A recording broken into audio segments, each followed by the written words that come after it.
పల్లీ చట్నీ. ఫస్ట్ కడాయిలో కొంచెం ఒక బౌల్ పల్లీ వేసుకొని దాన్ని మంచిగా ఫ్రై చేసుకోవాలండి.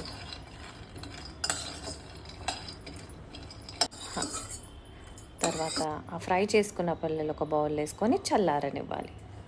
తర్వాత మళ్ళీ ఒక కడాయిలో నూనె పోసి కొంచెం రెడ్ చిల్లీ మిరపకాయలు వేసుకొని ఫ్రై చేసుకోవాలి. ఎంత బౌల్లో ఎన్ని పల్లీలు తీసుకున్నారో దాంట్లో హాఫ్ రెడ్ చిల్లీస్ తీసుకొని ఫ్రై చేసుకొని పక్కన పెట్టుకోవాలి.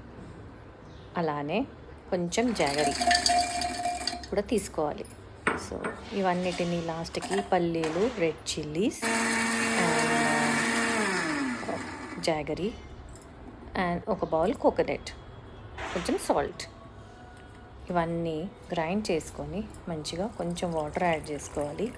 వాటర్ యాడ్ చేసుకొని మళ్ళీ గ్రైండ్ చేసుకోవాలి. ఇప్పుడు మీకు చట్నీ రెడీ అవుతుంది.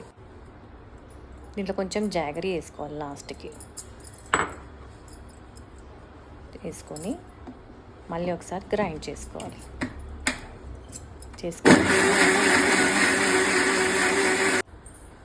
ఒక కడాయిలో నూనె పోసి మినపప్పు,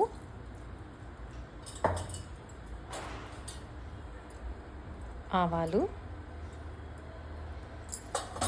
మిరపకాయలు, కొంచెం కరివేపాకు వేసి తాలింపు వేసుకోవాలి. మంచి టేస్ట్తో కలర్ఫుల్ చట్నీ రెడీ.